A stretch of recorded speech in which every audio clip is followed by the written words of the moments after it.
नमस्कार, मी दादासाहेब नीळ फास्ट न्यूजमध्ये आपलं हार्दिक स्वागत। अक्कलकोट रोडवर पुन्हा भीषण अपघात, मोटारसायकल स्वार ठार, 48 तासात दुसरा बळी।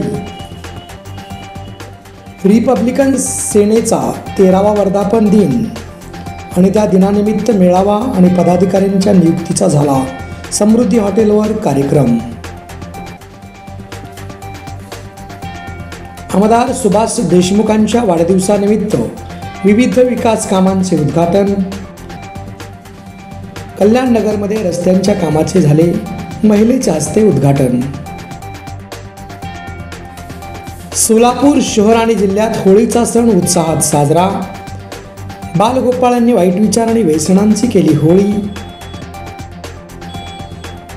कळंब तालुक्यातील मलकापूर शिवारात पुन्हा वाघोबाचे थैमान, गायीचे लचके तोडून केले जखमी, वन विभाग मात्र झोपीत। शिवसेना उद्धव बाळासाहेब ठाकरे पक्षाच्या रणरागिणींनी महायुतीच्या जाहीरनाम्याचा वाचला पाडा।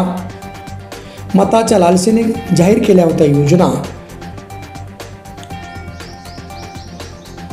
30 मार्च रोजी बाळूमामा मंगल कार्यालयाचे बेलाटी येथे होणार उद्घाटन। विधान परिषदेचे सभापती राम शिंदे, त्याचबरोबर पालकमंत्री जयकुमार गोरे आदींसह मान्यवर राहणार उपस्थित। पत्नीला बाईचे लफडे सांगितल्याच्या कारणावरून भवानीपेठ मड्डीवस्ती येथे तरुणाचा निर्घृण खून करण्यात आलाय।